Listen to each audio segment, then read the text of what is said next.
car insurance in South Holland, Illinois.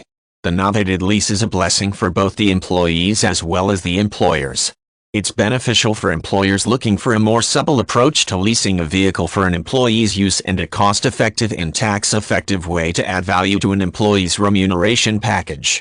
Employees might suggest this arrangement to their employer as a way to provide a vehicle without much of the costs, risks, and time impositions of sustaining a company car.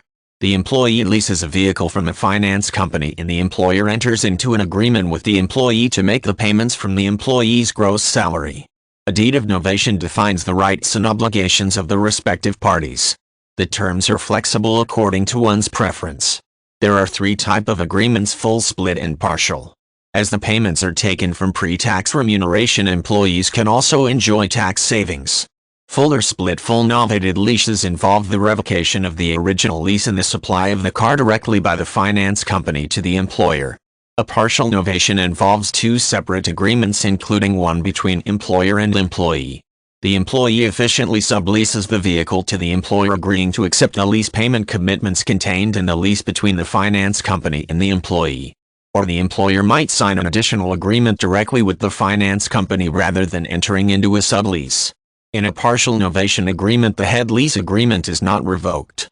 Novating a lease facilitates an employee to enjoy the unlimited use of a vehicle of one's choice and the right to retain the vehicle when transferring employment while saving income tax.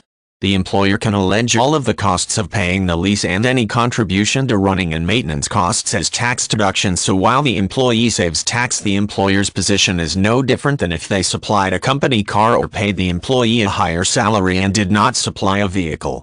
There are no GST implications for the employee as it is part of their remuneration. The finance company pays GST on the supply of the vehicle and will pass that cost on to the employer. The employer may then be able to claim a GST credit. Employers may be accountable for fringe benefit tax.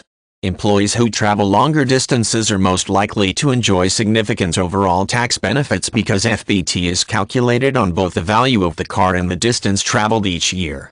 Repayment plans are flexible depending on the amount borrowed, the residual, and the lease tenure.